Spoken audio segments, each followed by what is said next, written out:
Buku Atlantis adalah Indonesia terdahulu. Bagian 2. Karya Santo Saba. Dibuat sebagai wacana keilmuan berdasar telaah dan kajian akademik, dalam upaya mengembalikan sejarah benar Indonesia. Indonesia Arya. By Santo Saba. Exploration dan Riset. Info lengkap. WhatsApp ke +62 813 2132 9787. The Real If Dokumenter dan judul buku US Out of Eden, UK. Judul buku. Artikel utama, The Real If. Pada tahun 2002, Oppenheimer bekerja sebagai konsultan pada seri dokumenter televisi, The Real If, yang dihasilkan oleh jaringan TV kabel Amerika yang Discovery Channel dan disutradarai oleh Andrew Piddington. Seri ini dikenal sebagai Di Mana Kami Datang Dari di Inggris. The If, dalam judul mengacu pada mitokondria Hawa, nama yang digunakan untuk nenek moyang terbaru umum dari semua manusia di matrilineal, ibu ke anak perempuan, garis keturunan. Berikutnya seri, Oppenheimer menerbitkan sebuah buku tentang tema yang sama, awalnya berjudul Out of Eden di Inggris dan diterbitkan sebagai The Real If di AS. Karya ini, diterbitkan pada tahun 2004, berfokus pada hipotesis Oppenheimer bahwa manusia modern muncul dari Afrika Timur dalam eksodus besar tunggal jumlahnya tidak lebih dari beberapa ratus individu. Kelompok ini adalah pengembara. Oppenheimer menyatakan bahwa mereka adalah nenek moyang dari semua ras non-Afrika berdasarkan pengelompokan ke sejumlah karakteristik fisik, bahasa, etnis, dan budaya seperti yang terlihat saat ini. Dalam bukunya 2006 The Origins of the British, revisi 2007, Oppenheimer berpendapat bahwa baik Anglo-Saxon atau Celtic memiliki banyak dampak pada genetika penduduk Kepulauan Inggris, dan bahwa keturunan Inggris terutama ditelusuri ke orang-orang Iberia Paleolitik, sekarang diwakili terbaik dengan Basque, sebagai gantinya. Dia juga berpendapat bahwa termasuk di dalamnya keturunan ras yang terdapat di Skandinavia. Dia menerbitkan sebuah pengantar untuk bukunya di majalah Prospek dan menjawab beberapa kritik dalam lebih prospek artikel majalah pada bulan Juni tahun 2007. James Burnett, Monboddo, filsuf awal untuk merumuskan teori satu sumber Jared Diamond Robert A. Foley Thomas Kivisil Luigi Luca Cavalli Sforza Chris Stringer Brian Sykes Roser Z, dan lain-lain, 2000, kromosom Y keberagaman di Eropa. American Journal of Human Genetics 67, 1526. Foster P. dan Todd A., 2003. Menuju kronologi kekerabatan dari Galia kuno, Celtic dan Indo-Eropa. Prok dari National Academy of Sciences dari Amerika Serikat 100, 9079. Forster P. Paulzin T. dan Roll A., 2006. Evolusi Bahasa Inggris Kosakata Dasar dalam Jaringan Bahasa Jermanik, di Forster dan Renfrew, eds. Metode Kekerabatan dan Prasejarah Bahasa, McDonnell Institute. Atlantis adalah Indonesia. Bukti arkeologi menunjukkan bahwa budaya Neolitik dimulai sekitar 5.000 tahun lalu di Kepulauan Nusantara. Bukti antropologi menunjukkan muncul juga manusia dengan ciri fisik Mongoloid. Populasi Mongoloid ini sudah ada di kawasan Nusantara sekitar 5.000 sampai 3.000 tahun lalu dengan bahasa Austronesia dan teknologi pertanian.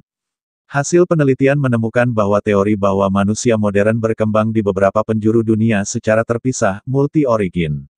Oleh karena itu manusia purba yang fosilnya ditemukan di berbagai situs di Jawa, Homo erectus, Homo soloensis, Mojokertensis, dan di Cina Peking Man, adalah dianggap sebagai fosil tertua dan manusia awal di muka bumi. Pusat Arkeologi Nasional telah berhasil meneliti kerangka berumur tahun 2000 sampai 3000 tahun, yaitu penelitian DNA purba dari situs Pelawangan di Jawa Tengah dan Gilimanuk, Bali. Penelitian itu menunjukkan bahwa manusia Indonesia yang hidup di kedua situs tersebut telah berkerabat secara genetik sejak tahun 2000 sampai 3000 tahun lalu. Pada kenyataannya hingga sekarang populasi manusia Bali dan Jawa masih memiliki kekerabatan genetik yang erat hingga sekarang. Di Nusantara terdapat 50 populasi etnik Mongoloid yang mendiaminya. Budaya dan bahasa mereka tergolong dalam satu keluarga atau filum bahasa, yaitu bahasa-bahasa Austronesia yang menunjukkan mereka berasal dari satu nenek moyang. Nusantara merupakan sebutan untuk negara kepulauan yang terletak di Kepulauan Indonesia saat ini. Catatan bangsa Tionghoa menamakan kepulauan ini dengan Nanhai yang berarti Kepulauan Laut Selatan. Catatan kuno bangsa India menamainya Dwipantara yang berarti Kepulauan Tanah Seberang, yang diturunkan dari kata Sanskerta Dwipa pulau, dan antara, luar, seberang, dan disebut juga dengan Swarna Dwipa, pulau emas, yaitu Sumatera sekarang. Bangsa Arab menyebut daerah ini dengan Jazair al-Jawi, Kepulauan Jawa. Kepulauan Nusantara saat ini paling tidak ada 50 populasi etnik yang mendiaminya, dengan karakteristik budaya dan bahasa tersendiri. Sebagian besar dari populasi ini dengan ciri fisik mongoloid mempunyai bahasa yang tergolong dalam satu keluarga atau filum bahasa. Bahasa mereka merupakan bahasa-bahasa Austronesia yang menunjukkan mereka berasal dari satu nenek moyang. Sedangkan di Indonesia bagian timur terdapat satu populasi dengan bahasa-bahasa yang tergolong dalam berbagai bahasa Papua. Dari kedua teori tentang asal-usul manusia yang mendiami Nusantara ini, benua Sunda Land merupakan benang merahnya. Pendekatan analisis filologis, antropologis dan arkeologis dari kerajaan Nusantara kuno serta analisis hubungan keterkaitan satu dengan lainnya kemungkinan besar akan menyingkap kegelapan masa lalu Nusantara. Teori Harry Truman. Teori ini mengatakan bahwa nenek moyang bangsa Austronesia berasal dari dataran Sunda Land yang tenggelam pada zaman es era Pleistosen.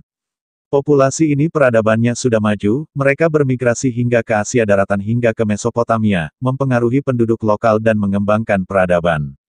Pendapat ini diperkuat oleh Umar Anggara Jenny, mengatakan bahwa Austronesia sebagai rumpun bahasa yang merupakan sebuah fenomena besar dalam sejarah manusia. Rumpun ini memiliki sebaran yang paling luas, mencakup lebih dari 1.200 bahasa yang tersebar dari Madagaskar di barat hingga Pulau Paskah di timur. Bahasa tersebut kini dituturkan oleh lebih dari 300 juta orang. Pendapat Umar Anggara Jenny dan Harry Truman tentang sebaran dan pengaruh bahasa dan bangsa Austronesia ini juga dibenarkan oleh Abdul Hadi W.M. Konsep Atlantis menarik perhatian teoris Nazi. Pada tahun 1938, Heinrich Himmler mengorganisir pencarian di Tibet untuk menemukan sisa bangsa Atlantis putih. Menurut Julius Evola, Revolt Against the Modern World, 1934, bangsa Atlantis adalah manusia super Ubermensch, Hyperborea, Nordik yang berasal dari Kutub Utara, lihat Thule. Alfred Rosenberg, The Myth of the 20th Century, 1930, juga menjelaskan tentang ras Nordik Atlantis atau Arya Nordik. Teori awal peradaban manusia berada di dataran paparan Sunda, Sunda Land, juga dikemukakan oleh Profesor Aryos Danuno Santos 2005. Santos menerapkan analisis filologis, ilmu kebahasaan, antropologis dan arkeologis. Hasil analisis dari relief bangunan dan artefak bersejarah seperti piramida di Mesir, kuil-kuil suci peninggalan peradaban Maya dan Aztec, peninggalan peradaban Mohenjo-daro dan Harappa, serta analisis geografis, seperti luas wilayah, iklim, sumber daya alam, gunung berapi, dan cara bertani, menunjukkan bahwa sistem terasisasi sawah yang khas Indonesia ialah bentuk yang diadopsi oleh Candi Borobudur, piramida di Mesir, dan bangunan kuno Aztec di Meksiko. Setelah melakukan penelitian selama 30 tahun Santos menyimpulkan bahwa Sunda Land merupakan pusat peradaban yang maju. Teori awal peradaban manusia berada di dataran paparan Sunda, Sunda Land, juga dikemukakan oleh Santos 2005. Santos menerapkan analisis filologis, ilmu kebahasaan, antropologis dan arkeologis. Hasil analisis dari relief bangunan dan artefak bersejarah seperti piramida di Mesir, kuil-kuil suci peninggalan peradaban Maya dan Aztec, peninggalan peradaban Mohenjo-daro dan Harappa, serta analisis geografis, seperti luas wilayah, iklim, sumber daya alam, gunung berapi, dan cara bertani, menunjukkan bahwa sistem terasisasi sawah yang khas Indonesia ialah bentuk yang diadopsi oleh Candi Borobudur, piramida di Mesir, dan bangunan kuno Aztec di Meksiko. Setelah melakukan penelitian selama 30 tahun Santos menyimpulkan bahwa Sunda Land merupakan pusat peradaban yang maju ribuan tahun silam yang dikenal dengan benua Atlantis. Dalam sebuah buku, Atlantis, The Lost Continent Finally Found, The Definitive Localization of Plato's Lost Civilization, karya seorang ilmuwan asal Brazil bernama Profesor Arisononos da Santos menyimpulkan bahwa Atlantis itu adalah Indonesia. Dalam penelitiannya selama 30 tahun kemudian hasilnya ditulis antara lain menampilkan 33 perbandingan, seperti luas wilayah, cuaca, kekayaan alam, gunung berapi, dan cara bertani. Menurutnya juga bentuk piramida di Mesir, dan bangunan kuno Aztec di Meksiko bersumber dan berawal dari tanah Sunda Land seperti yang tercermin pada Borobudur. Santos menetapkan bahwa pada masa lalu Atlantis itu merupakan benua yang membentang dari bagian selatan India, Sri Lanka, Sumatera, Jawa, Kalimantan, terus ke arah timur dengan Indonesia sebagai pusatnya. Di wilayah itu terdapat puluhan gunung berapi yang aktif dan dikelilingi oleh samudera yang menyatu bernama Orientale, terdiri dari Samudera Hindia dan Samudera Pasifik. Santos berargumentasi, bahwa pada saat terjadinya letusan berbagai gunung berapi itu, menyebabkan lapisan es mencair dan mengalir ke samudera sehingga luasnya bertambah. Air dan lumpur berasal dari abu gunung berapi tersebut membebani samudera dan dasarnya, mengakibatkan tekanan luar biasa kepada kulit bumi di dasar samudera, terutama pada pantai benua. Tekanan ini mengakibatkan gempa. Gempa ini diperkuat lagi oleh gunung-gunung yang meletus kemudian secara beruntun dan menimbulkan gelombang tsunami yang dahsyat. Santos menamakannya Heinrich Events. Antara Plato dan Santos sependapat. Yakni pertama, bahwa lokasi benua yang tenggelam itu adalah Atlantis dan oleh Santos dipastikan sebagai wilayah Republik Indonesia. Kedua, jumlah atau panjangnya mata rantai gunung berapi di Indonesia. Kerajaan tertua yang tercatat di Pulau Jawa berdasarkan bukti arkeologis adalah Kerajaan Salakanegara dibangun abad kedua Masehi yang terletak di pantai Teluk Lada, Pandeglang, Banten. Diduga kuat mereka berimigrasi dari Sumatera. Sebenarnya sudah ada peradaban yang maju di tanah Nusantara tetapi oleh sejarawan tidak pernah terlacak dan dicatatkan dalam sejarahnya. Sedangkan kerajaan tertua yang tercatat di Sumatera adalah Kerajaan Melayu Jambi, Cupo, yaitu Koing, abad 2 M, Tupo, abad ke-3 M, dan Kuntalak Kantoli, abad ke-5 M. Menurut cerita, Tombo adat Lubuk Jambi yang diwarisi dari leluhur mengatakan bahwa disinilah lubuk asal orang Jambi, oleh karena itu daerah ini bernama Lubuk Jambi. Dalam Tambo juga disebutkan di daerah ini terdapat sebuah istana kerajaan Kandis yang sudah lama hilang. Istana itu dinamakan Istana Damna, berada di puncak bukit yang dikelilingi oleh sungai yang jernih. Penelusuran peninggalan kerajaan ini telah menemukan lokasi artefak dan puing-puing yang diduga kuat sebagai peninggalan Kandis dengan ciri-ciri lokasi mirip dengan sketsa Plato, 347 SM, tentang Atlantis.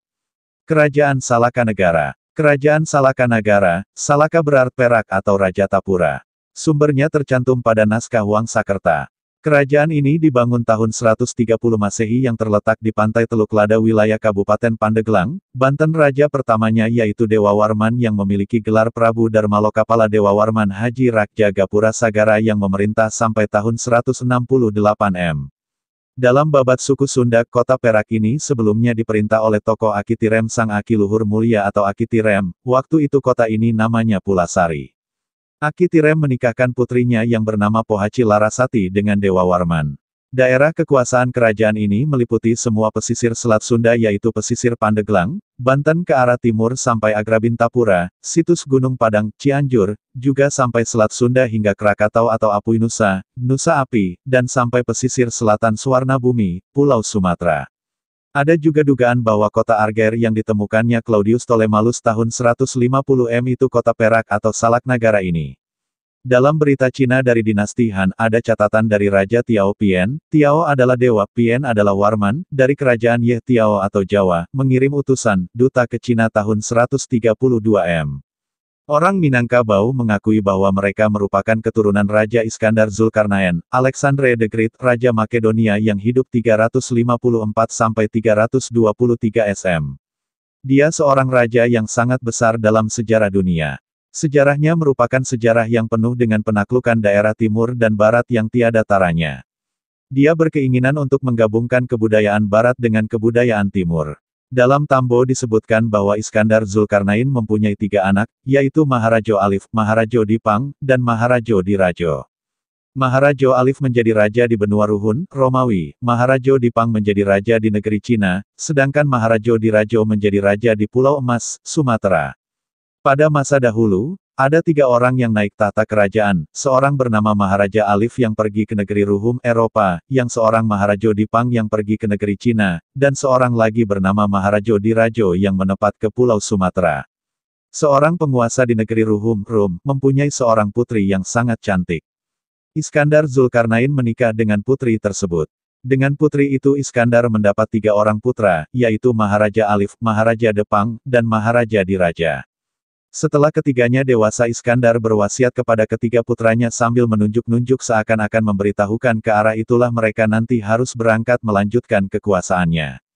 Kepada Maharaja Alif ditunjuk ke arah Ruhum, Maharaja Depang negeri Cina, Maharaja Diraja ke Pulau Emas, Nusantara.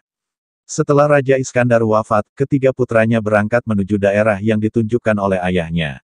Maharaja Diraja membawa mahkota yang bernama Mahkota Senggahana, Maharaja Depang membawa senjata bernama Jurpa 7 Menggang, Maharaja Alif membawa senjata bernama Keris Sempana Ganja Iris dan Lela yang 3 pucuk. Sepucuk jatuh ke bumi dan sepucuk kembali ke asalnya jadi mustika dan geliga dan sebuah pedang yang bernama Sabilullah. Berlayarlah Bahtera yang membawa ketiga orang putra itu ke arah timur, menuju Pulau Langkapuri. Setibanya di dekat Pulau Sailan ketiga saudara itu berpisah, Maharaja Depang terus ke negeri Cina, Maharaja Alif kembali ke negeri Ruhum, dan Maharaja Diraja melanjutkan pelayaran ke tenggara menuju sebuah pulau yang bernama Jawa Al-Kibri atau disebut juga dengan Pulau Emas Andalas atau Sumatera sekarang. Setelah lama berlayar kelihatanlah puncak Gunung Merapi sebesar telur itik, maka ditujukan Bahtera ke sana dan berlabuh di dekat puncak gunung itu.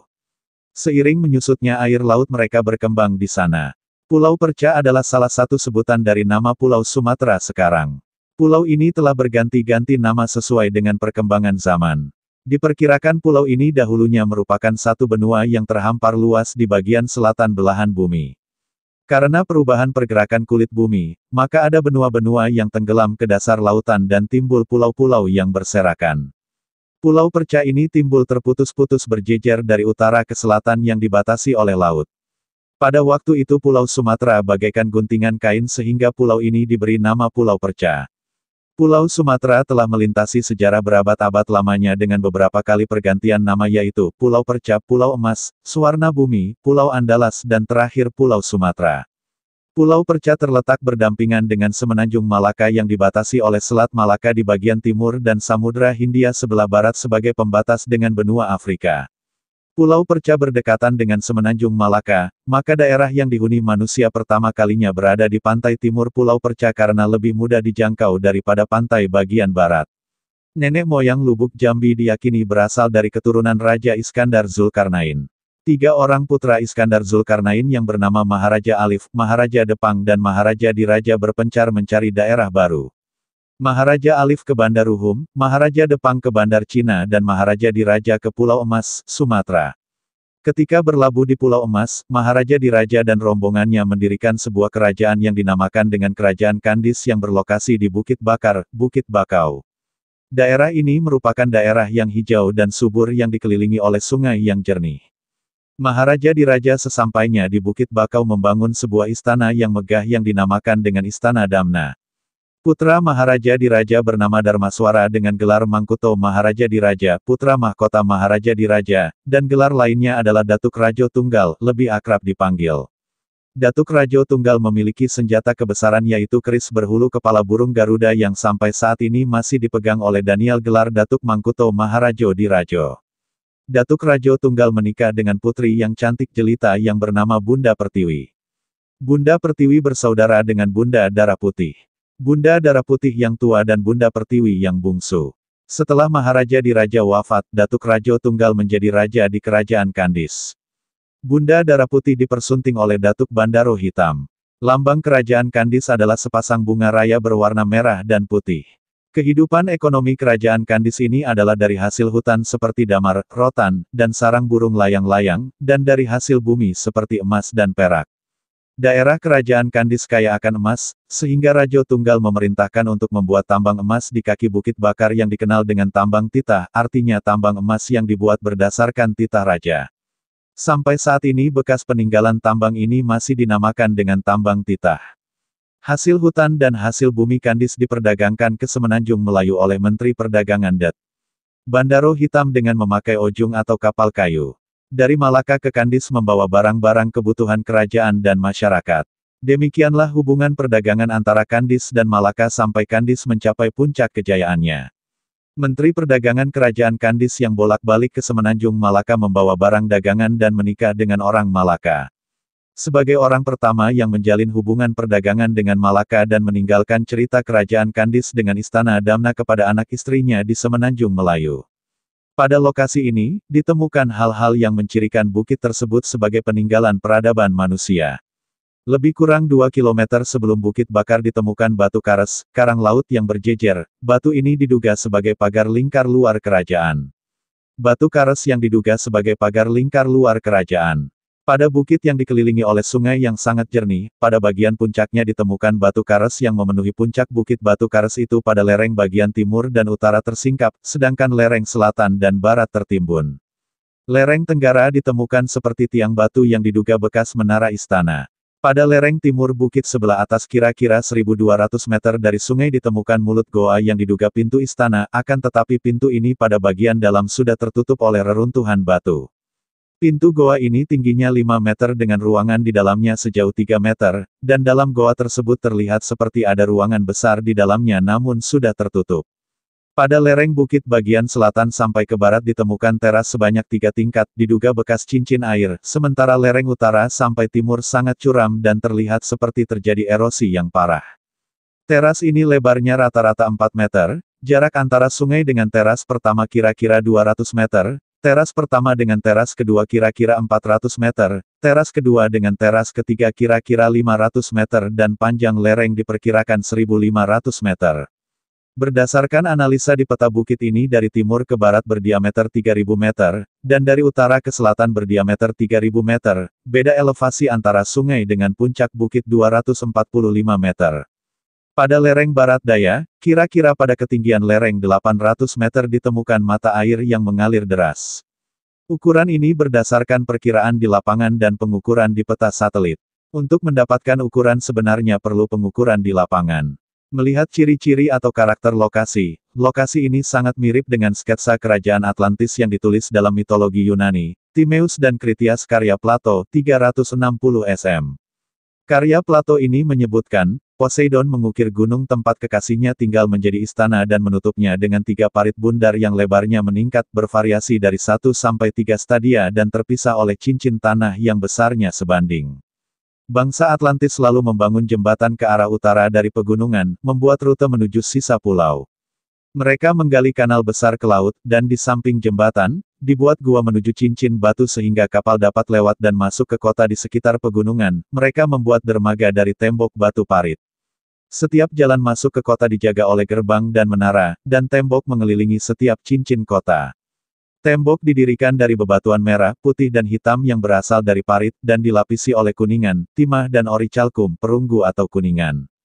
Ada kemiripan mitologi ini dengan mitologi yang ada di Lubuk Jambi. Plato Atlantis Iskandar Zulkarnain Kandis. Plato, filosof kelahiran Yunani, Greek philosopher, yang hidup 427–347 sebelum Masehi SM. Plato adalah salah seorang murid Sokrates, filosof arif bijaksana, yang kemudian mati diracun oleh penguasa Athena yang zalim pada tahun 399 SM. Plato sering bertualang, termasuk perjalanannya ke Mesir. Pada tahun 387 SM dia mendirikan akademi di Athena, sebuah sekolah ilmu pengetahuan dan filsafat, yang kemudian menjadi model buat universitas modern. Murid yang terkenal dari akademi tersebut adalah Aristoteles yang ajarannya punya pengaruh yang hebat terhadap filsafat sampai saat ini. Dengan adanya akademi, banyak karya Plato yang terselamatkan. Kebanyakan karya tulisnya berbentuk surat-surat dan dialog-dialog, yang paling terkenal mungkin adalah Republik. Karya tulisnya mencakup subjek yang terentang dari ilmu pengetahuan sampai dengan adanya akademi, banyak karya Plato yang terselamatkan. Kebanyakan karya tulisnya berbentuk surat-surat dan dialog-dialog, yang paling terkenal mungkin adalah Republik. Karya tulisnya mencakup subjek yang terentang dari ilmu pengetahuan sampai kepada kebahagiaan, dari politik hingga ilmu alam. 2 dari dialognya, Timaeus dan Critias memuat satu-satunya referensi orisinil tentang Pulau Atlantis. Bagaimana hubungannya dengan Iskandar Zulkarnain? Iskandar adalah anak dari Raja Makedonia, Filipus II. Ketika berumur 13 tahun, Raja Filipus mempekerjakan filsuf Yunani terkenal Aristoteles, untuk menjadi guru pribadi bagi Iskandar. Dalam 3 tahun, Aristoteles mengajarkan berbagai hal serta mendorong Iskandar untuk mencintai ilmu pengetahuan, kedokteran, dan filosofi. Iskandar Zulkarnain murid dari Aristoteles, dan Aristoteles murid dari Plato. Dari hubungan ini dapat diduga bahwa keturunan Iskandar Zulkarnain yang sampai ke Lubuk Jambi terinspirasi untuk membangun sebuah peradaban, negara yang ideal seperti Atlantis. Maka mereka membangun sebuah istana Damna, sebuah replika Atlantis. Suatu hari di tahun 1968, Kepulauan Bimini di sekitar Samudera Atlantik di gugusan Pulau Bahama, laut tenang dan bening bagaikan kaca yang terang, tembus pandang hingga ke dasar laut. Beberapa penyelam dalam perjalanan kembali ke Kepulauan Bimini, tiba-tiba ada yang menjerit kaget. Di dasar laut ada sebuah jalan besar. Beberapa penyelam secara bersamaan terjun ke bawah, ternyata memang ada sebuah jalan besar membentang tersusun dari batu raksasa. Itu adalah sebuah jalan besar yang dibangun dengan menggunakan batu persegi panjang dan poligon, besar kecilnya batu dan ketebalan tidak sama, namun penyusunannya sangat rapi, konturnya cemerlang. Apakah ini merupakan jalan posnya kerajaan Atlantis? Awal tahun 70-an di sekitar Kepulauan Yasuel Samudera Atlantik, sekelompok peneliti telah mengambil inti karang dengan mengebor pada kedalaman 800 meter di dasar laut. Atas ungkapan ilmiah, tempat itu memang benar-benar sebuah daratan pada 12.000 tahun silam.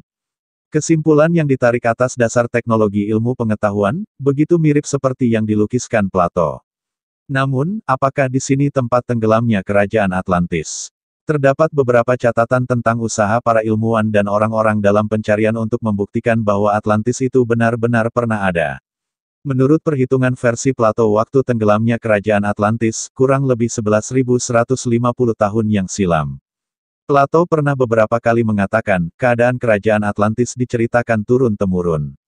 Sama sekali bukan rekaannya sendiri. Plato bahkan pergi ke Mesir minta petunjuk biksu dan rahib terkenal setempat waktu itu. Guru Plato yaitu Sokrates ketika membicarakan tentang kerajaan Atlantis juga menekankan, karena hal itu adalah nyata, nilainya jauh lebih kuat dibanding kisah yang direkayasa. Tahun 1979, ilmuwan Amerika dan Perancis dengan peranti instrumen yang sangat canggih menemukan piramida di dasar laut, segitiga maut, Laut Bermuda. Panjang piramida kurang lebih 300 meter, tinggi kurang lebih 200 meter, puncak piramida dengan permukaan samudera hanya berjarak 100 meter, lebih besar dibanding piramida Mesir. Bagian bawah piramida terdapat dua lubang raksasa, air laut dengan kecepatan yang menakjubkan mengalir di dasar lubang. Piramida besar ini, apakah dibangun oleh orang-orang Atlantis? Pasukan kerajaan Atlan pernah menaklukkan Mesir, apakah orang Atlantis membawa peradaban piramida ke Mesir? Benua Amerika juga terdapat piramida, apakah berasal dari Mesir atau berasal dari kerajaan Atlantis? Tahun 1985, dua kelasi Norwegia menemukan sebuah kota kuno di bawah areal laut segitiga maut. Pada foto yang dibuat oleh mereka berdua, ada dataran, jalan besar vertikal dan horizontal serta lorong, rumah beratap kubah, gelanggang aduan, binatang, kuil, bantaran sungai. Mereka berdua mengatakan mutlak percaya terhadap apa yang mereka temukan itu adalah benua Atlantis seperti yang dilukiskan oleh Plato. Benarkah itu? Yang lebih menghebohkan lagi adalah penelitian yang dilakukan oleh Ariso Santos, seorang ilmuwan asal Brasil. Santos menegaskan bahwa Atlantis itu adalah wilayah yang sekarang ini disebut Indonesia. Dalam penelitiannya selama 30 tahun yang ditulis dalam sebuah buku, Atlantis, The Lost Continent Finally Found, The Definitive Localization of Plato's Lost Civilization, dia menampilkan 33 perbandingan, seperti luas wilayah, cuaca, kekayaan alam, gunung berapi, dan cara bertani, yang akhirnya menyimpulkan bahwa Atlantis itu adalah Indonesia. Sistem terasisasi sawah yang khas Indonesia, menurutnya, ialah bentuk yang diadopsi oleh Candi Borobudur, piramida di Mesir, dan bangunan kuno Aztec di Meksiko. Tahun 1974, sebuah kapal peninjau laut Uni Soviet telah membuat 8 lembar foto yang jika disarikan membentuk sebuah bangunan kuno mahakarya manusia. Apakah ini dibangun oleh orang Atlantis? Kehidupan yang dipenuhi kecerdasan. Dalam kehidupan sebelumnya di Atlantis, saya adalah seorang yang berpengetahuan luas, dipromosikan sebagai kepala energi wanita pelindung kristal, setara dengan seorang kepala pabrik pembangkit listrik sekarang. Pusat energi ini letaknya pada sebuah ruang luas yang bangunannya beratap lengkung. Lantainya dari pasir dan batu tembok, di tengah-tengah kamar sebuah kristal raksasa diletakkan di atas alas dasar hitam. Fungsinya adalah menyalurkan energi ke seluruh kota. Tugas saya melindungi kristal tersebut. Pekerjaan ini tak sama dengan sistem operasional pabrik sekarang, tapi dengan menjaga keteguhan dalam hati, memahami jiwa sendiri, merupakan bagian penting dalam pekerjaan ini adalah sebuah instalasi yang dikendalikan dengan jiwa. Ada seorang lelaki yang cerdas dan pintar, ia adalah pelindung, kami, pelindung lainnya wanita. Rambut saya panjang berwarna emas, rambut digelung dengan benda rajutan emas, persis seperti zaman Yunani. Rambut disanggul tinggi, dengan gulungan bengkok jatuh bergerai di atas punggung. Setiap hari rambutku ditata oleh ahli penata rambut, ini adalah sebagian pekerjaan rutin. Filsafat yang diyakini orang Atlantis adalah bahwa tubuh merupakan kuilnya jiwa, oleh karena itu sangat memperhatikan kebersihan tubuh dan cara berbusana ini merupakan hal yang utama dalam kehidupan. Saya mengenakan baju panjang tembus pandang, menggunakan daun pita emas yang diikat di pinggang belakang setelah disilang di depan dada. Lelaki berpakaian rok panjang juga rok pendek, sebagian orang memakai topi, sebagian tidak, semuanya dibuat dengan bahan putih bening yang sama. Seperti pakaian seragam, namun di masa itu, sama sekali tidak dibedakan, mengenakan ini hanya menunjukkan sebuah status melambangkan kematangan jiwa raga kita. Ada juga yang mengenakan pakaian warna lain, namun dari bahan bening yang sama, mereka mengenakan pakaian yang berwarna karena bertujuan untuk pengobatan. Hubungannya sangat besar dengan ketidakseimbangan pusat energi tubuh, warna yang spesifik memiliki fungsi pengobatan. Saya sering pergi mendengarkan nasihat lumba-lumba. Lumba-lumba hidup di sebuah tempat yang dibangun khusus untuk mereka. Sebuah area danau besar yang indah, mempunyai undakan raksasa yang menembus ke tengah danau. Pilar dua sisi undakan adalah tiang yang megah, sedangkan area danau dihubungkan dengan laut melalui terusan besar. Di siang hari lumba-lumba berenang di sana, bermain-main, setelah malam tiba kembali ke lautan luas. Lumba-lumba bebas berkeliaran, menandakan itu adalah tempat yang sangat istimewa. Lumba-lumba adalah sahabat karib dan penasihat kami. Mereka sangat pintar, dan merupakan sumber keseimbangan serta keharmonisan masyarakat kami. Hanya sedikit orang pergi mendengarkan bahasa intelek lumba-lumba. Saya sering berenang bersama mereka, mengelus mereka, bermain-main dengan mereka, serta mendengarkan nasihat mereka. Kami sering bertukar pikiran melalui telepati. Energi mereka membuat saya penuh vitalitas sekaligus memberiku kekuatan. Saya dapat berjalan-jalan sesuai keinginan hati, misalnya jika saya ingin pergi ke padang luas yang jauh jaraknya, saya memejamkan mata dan memusatkan pikiran pada tempat tersebut. Akan ada suatu suara, "Wuung," yang ringan, saya membuka mata, maka saya sudah berada di tempat itu. Saya paling suka bersama dengan unicorn, kuda terbang. Mereka sama seperti kuda makan rumput di padang belantara. Unicorn memiliki sebuah tanduk di atas kepalanya, sama seperti ikan lumba-lumba, kami kontak lewat hubungan telepati. Secara relatif, pikiran unicorn sangat polos. Kami acap kali bertukar pikiran, misalnya, aku ingin berlari cepat. Unicorn akan menjawab, baiklah. Kita lari bersama, rambut kami berterbangan tertiup angin. Jiwa mereka begitu tenang, damai menimbulkan rasa hormat. Unicorn tidak pernah melukai siapapun, apalagi mempunyai pikiran atau maksud jahat, ketika menemui tantangan sekalipun akan tetap demikian. Saya seringkali merasa sedih pada orang zaman sekarang, sebab sama sekali tidak percaya dengan keberadaan hewan ini. Ada seorang pembina jiwa mengatakan kepadaku, saat ketika kondisi dunia kembali pada keseimbangan dan keharmonisan, semua orang saling menerima, saling mencintai, saat itu unicorn akan kembali. Lingkungan yang indah permai. Di timur Laut Atlantis terdapat sebidang padang rumput yang sangat luas. Padang rumput ini menyebarkan aroma wangi yang lembut, dan saya suka duduk bermeditasi di sana. Aromanya begitu hangat. Kegunaan dari bunga segar sangat banyak, maka ditanam secara luas. Misalnya, bunga yang berwarna biru dan putih ditanam bersama ini bukan saja sangat menggoda secara visual, sangat dibutuhkan buat efektivitas getaran. Padang rumput ini dirawat oleh orang yang mendapat latihan khusus dan berkualitas tinggi serta kaya pengetahuan. Ahli ramuan, mulai merawat mereka sejak tunas, kemudian memetik dan mengekstrak sari pati kehidupannya.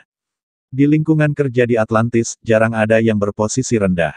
Serendah apapun pekerjaannya, tetap dipandang sebagai anggota penting di dalam masyarakat kami. Masyarakat terbiasa dengan menghormati dan memuji kemampuan orang lain. Yang menanam buah, sayur-mayur, dan penanam jenis kacang-kacangan juga hidup di timur laut. Sebagian besar adalah ahli botani, ahli gizi dan pakar makanan lainnya. Mereka bertanggung jawab menyediakan makanan bagi segenap peradaban kami. Sebagian besar orang ditetapkan sebagai pekerja fisik, misalnya tukang kebun dan tukang bangunan. Hal itu akan membuat kondisi tubuh mereka tetap stabil. Sebagian kecil dari mereka mempunyai kecerdasan, pengaturan pekerjaan disesuaikan dengan tingkat perkembangan kecerdasan mereka. Orang Atlantis menganggap bahwa pekerjaan fisik lebih bermanfaat. Ini membuat emosi, perasaan, mereka mendapat keseimbangan, marah dan suasana hati saat depresi dapat diarahkan secara konstruktif. Lagi pula tubuh manusia terlahir untuk pekerjaan fisik, hal tersebut telah dibuktikan. Namun, selalu ada pengecualian, misalnya lelaki yang kewanitaan atau sebaliknya, pada akhirnya orang pintar akan membimbing orang-orang ini bekerja yang sesuai dengan kondisi mereka. Setiap orang akan menuju ke kecerdasan, berperan sebagai tokoh sendiri, semua ini merupakan hal yang paling mendasar. Seluruh kehidupan Atlantis merupakan himpunan keharmonisan yang tak terikat secara universal bagi tumbuh-tumbuhan, mineral, hewan dan sayur-mayur. Setiap orang merupakan partikel bagiannya, setiap orang tahu bahwa pengabdian mereka sangat dibutuhkan. Di Atlantis tidak ada sistem keuangan, hanya ada aktivitas perdagangan. Kami tidak pernah membawa dompet atau kunci dan sejenisnya.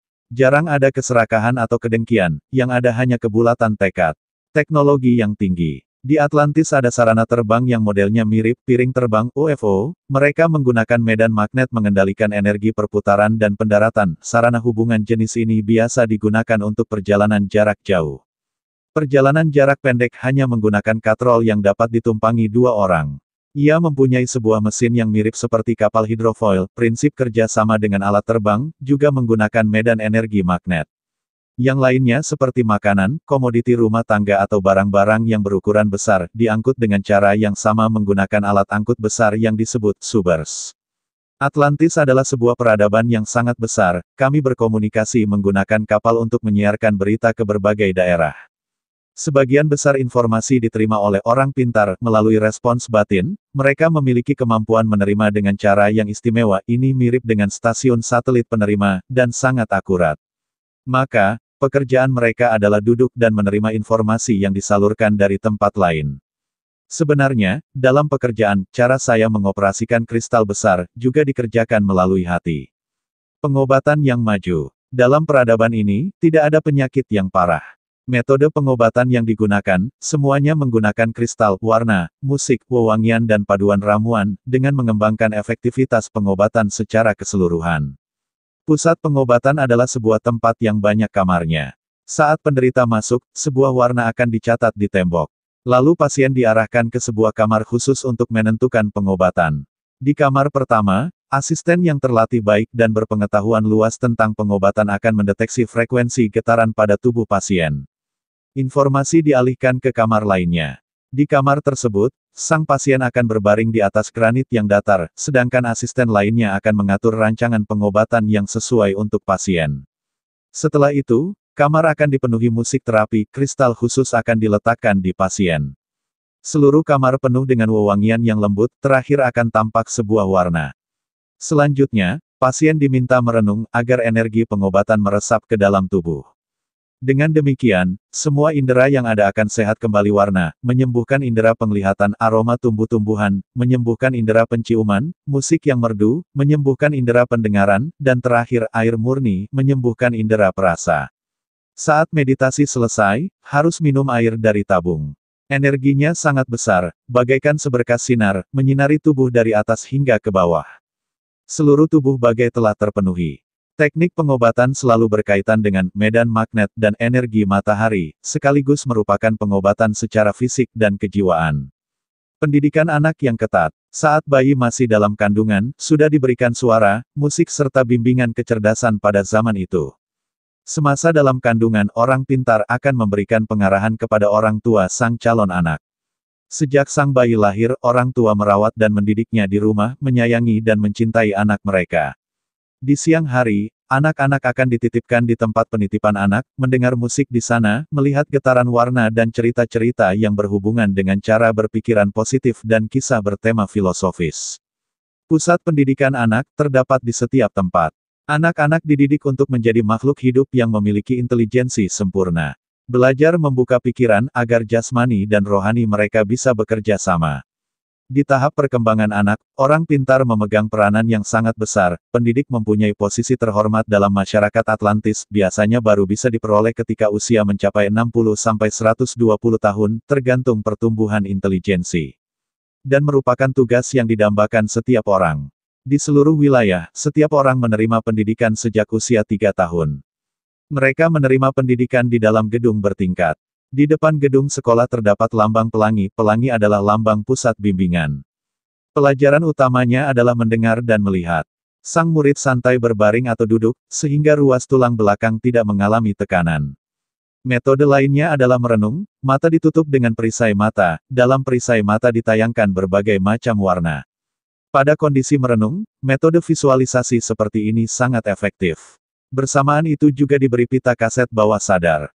Saat tubuh dan otak dalam keadaan rileks, pengetahuan mengalir masuk ke bagian memori otak besar. Ini merupakan salah satu metode belajar yang paling efektif, sebab ia telah menutup semua jalur informasi yang dapat mengalihkan perhatian. Orang pintar membimbing si murid tergantung tingkat kemampuan menyerap sang anak, dan memudahkan melihat bakat tertentu yang dimilikinya. Dengan begini, setiap anak memiliki kesempatan yang sama mengembangkan potensinya. Pemikiran maju yang positif dan frekuensi getaran merupakan kunci utama dalam masa belajar dan meningkatkan, mendorong wawasan sanubari terbuka. Semakin tinggi tingkat frekuensi getaran pada otak, maka frekuensi getaran pada jiwa semakin tinggi. Semakin positif kesadaran inheren, maka semakin mencerminkan kesadaran ekstrinsik maupun kesadaran terpendam. Ketika keduanya serasi, akan membuka wawasan dunia yang positif. Jika keduanya tidak serasi, maka orang akan hanyut pada keserakahan dan kekuasaan.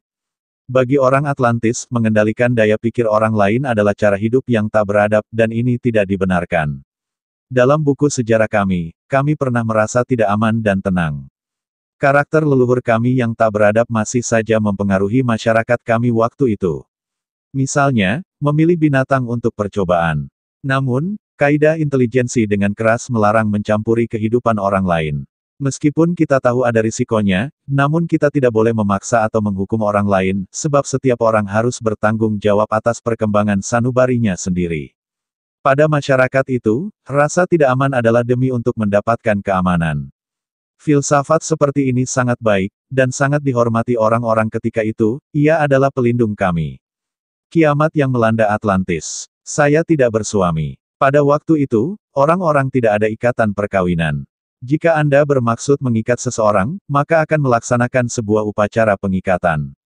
Pengikatan tersebut sama sekali tidak ada efek hukum atau kekuatan yang mengikat, hanya berdasarkan pada perasaan hati. Kehidupan seks orang Atlantis sangat dinamis untuk mempertahankan kesehatan. Saya memutuskan hidup bersamanya berdasarkan kesan akan seks, intelijensi dan daya tarik. Di masa itu, seks merupakan sebuah bagian penting dalam kehidupan. Seks sama pentingnya dengan makan atau tidur. Ini adalah bagian dari keberadaan hidup secara keseluruhan. Lagi pula tubuh kami secara fisik tidak menampakkan usia kami. Umumnya kami dapat hidup hingga berusia 200 tahun lamanya. Ada juga yang orang berhubungan seks dengan hewan, atau dengan setengah manusia separuh hewan, misalnya, tubuh seekor kuda yang berkepala manusia. Di saat itu, orang Atlantis dapat mengadakan transplantasi kawin silang, demi keharmonisan manusia dan hewan pada alam, namun sebagian orang melupakan hal ini. Titik tolak tujuan mereka adalah seks. Orang yang sadar mengetahui bahwa ini akan mengakibatkan ketidakseimbangan pada masyarakat kami. Orang-orang sangat cemas dan takut terhadap hal ini, tetapi tidak ada tindakan preventif. Ini sangat besar hubungannya dengan keyakinan kami. Manusia memiliki kebebasan untuk memilih, dan seseorang tidak boleh mengganggu pertumbuhan intelijensi orang lain. Orang yang memilih hewan sebagai lawan main, biasanya kehilangan keseimbangan pada jiwanya, dan dianggap tidak matang. Teknologi maju yang lalim. Pada masa kehidupan saya, kami tahu Atlantis telah sampai di penghujung ajal. Di antara kami ada sebagian orang yang tahu akan hal ini, namun, adalah sebagian besar orang sengaja mengabaikannya, atau tidak tertarik terhadap hal ini. Unsur material telah kehilangan keseimbangan. Teknologi sangat maju. Misalnya, polusi udara dimurnikan, suhu udara disesuaikan. Majunya teknologi, hingga kami mulai mengubah komposisi udara dan air. Terakhir ini menyebabkan kehancuran Atlantis. 4 unsur pokok yakni, angin, air, api, dan tanah adalah yang paling fundamental dari galaksi dan bumi kami ini, basis material yang paling stabil. Mencoba menyatukan atau mengubah unsur pokok ini telah melanggar hukum alam. Ilmuwan bekerja dan hidup di bagian barat Atlantis. Mereka mengalah pada keserakahan, demi kekuasaan dan kehormatan pribadi bermaksud mengendalikan 4 unsur pokok. Kini alam tahu, hal ini telah mengakibatkan kehancuran total. Mereka mengira dirinya di atas orang lain, mereka berkhayal sebagai tokoh Tuhan, ingin mengendalikan unsur pokok dasar pada bintang tersebut. Menjelang hari kiamat, ramalan kiamat pernah beredar secara luas, namun hanya orang yang pintar dan yang mengikuti jalan spiritual yang tahu penyebabnya. Akhir dari peradaban kami hanya disebabkan oleh segelintir manusia. Ramalan mengatakan, bumi akan naik, daratan baru akan muncul. Semua orang mulai berjuang lagi. Hanya segelintir orang bernasib mujur akan hidup, mereka akan menyebar ke segala penjuru di daratan baru, dan kisah Atlantis akan turun-temurun, kami akan kembali ke masa lalu. Menarik pelajaran, lumba-lumba pernah memberitahu kami hari kiamat akan tiba, kami tahu saat-saat tersebut semakin dekat, sebab telah 2 pekan tidak bertemu lumba-lumba. Mereka memberitahu saat kami akan pergi ke sebuah tempat yang tenang, dan menjaga bola kristal, lumba-lumba memberitahu kami dapat pergi dengan aman ke barat. Banyak orang meninggalkan Atlantis mencari daratan baru. Sebagian pergi sampai ke Mesir, ada juga menjelang kiamat meninggalkan Atlantis dengan kapal perahu, ke daratan baru yang tidak terdapat di peta. Daratan-daratan ini bukan merupakan bagian dari peradaban kami, oleh karena itu tidak dalam perlindungan kami. Banyak yang merasa kecewa dan meninggalkan kami, aktif mencari lingkungan yang maju dan aman. Oleh karenanya, Atlantis nyaris tidak ada pendatang. Namun, setelah perjalanan segelintir orang hingga ke daratan yang aneh, mereka kembali dengan selamat. Dan keadaan negerinya paling tidak telah memberitahu kami pengetahuan tentang kehidupan di luar Atlantis. Saya memilih tetap tinggal, memastikan kristal energi tidak mengalami kerusakan apapun, hingga akhir. Kristal selalu menyuplai energi ke kota. Saat beberapa pekan terakhir, kristal ditutup oleh pelindung transparan yang dibuat dari bahan khusus. Mungkin suatu saat nanti, ia akan ditemukan, dan digunakan sekali lagi untuk maksud baik. Saat kristal ditemukan, ia akan membuktikan peradaban Atlantis, sekaligus menyingkap misteri lain yang tak terungkap selama beberapa abad. Saya masih tetap ingat hari yang terpanjang, hari terakhir, detik terakhir, bumi kandas, gempa bumi, letusan gunung berapi, bencana kebakaran. Lempeng bumi saling bertabrakan dengan keras. Bumi sedang mengalami kehancuran, orang-orang di dalam atap lengkung bangunan kristal bersikap menyambut saat kedatangannya. Jiwa saya sangat tenang. Sebuah gedung berguncang keras. Saya ditarik seseorang ke atas tembok, kami saling berpelukan. Saya berharap bisa segera mati. Di langit asap tebal bergulung-gulung, saya melihat lahar bumi menyembur, kobaran api merah mewarnai langit. Ruang dalam rumah penuh dengan asap, kami sangat sesak. Lalu saya pingsan, selanjutnya, saya ingat roh saya terbang ke arah terang. Saya memandang ke bawah dan terlihat daratan sedang tenggelam. Air laut bergelora, menelan segalanya. Orang-orang lari ke segala penjuru, jika tidak ditelan air dahsyat pasti jatuh ke dalam kawah api. Saya mendengar dengan jelas suara jeritan. Bumi seperti sebuah cerek air raksasa yang mendidih, bagai seekor binatang buas yang kelaparan, menggigit dan menelan semua buruannya. Air laut telah menenggelamkan daratan. Sumber kehancuran. Lewat ingatan Ingrid Bennett, diketahui tingkat perkembangan teknologi bangsa Atlantis berbeda sekali dengan peradaban kita sekarang, bahkan pengalamannya akan material berbeda dengan ilmu pengetahuan modern, sebaliknya mirip dengan ilmu pengetahuan Tiongkok kuno, berkembang dengan cara yang lain. Peradaban seperti ini jauh melampaui peradaban sekarang. Mendengarnya saja seperti membaca novel fiktif. Bandingkan dengan masa kini, kemampuan jiwa bangsa Atlantis sangat diperhatikan, bahkan mempunyai kemampuan supernormal, mampu berkomunikasi dengan hewan, yang diperhatikan orang sekarang adalah pintar dan berbakat, dicekoki berbagai pengetahuan, namun mengabaikan kekuatan dalam. Bangsa Atlantis mementingkan intelijensi jiwa dan tubuh untuk mengembangkan seluruh potensi terpendam pada tubuh manusia. Hal ini membuat peradaban mereka bisa berkembang pesat dalam jangka panjang dan penyebab utama tidak menimbulkan gejala ketidakseimbangan. Mengenai punahnya peradaban Atlantis, layak direnungkan orang sekarang. Plato menggambarkan kehancuran Atlantis dalam dialognya sebagai berikut. Hukum yang diterapkan Dewa Laut membuat rakyat Atlantis hidup bahagia, keadilan Dewa Laut mendapat penghormatan tinggi dari seluruh dunia, peraturan hukum diukir di sebuah tiang tembaga oleh raja-raja masa sebelumnya, tiang tembaga diletakkan di tengah di dalam pulau kuil Dewa Laut. Namun masyarakat Atlantis mulai bejat, mereka yang pernah memuja dewa palsu menjadi serakah, maunya hidup enak dan menolak kerja dengan hidup berfoya-foya dan serba mewah. Atlantis ada di zaman pra-sejarah Indonesia, ternyata benar benua Atlantis itu Indonesia. Berlanjut ke bagian 3.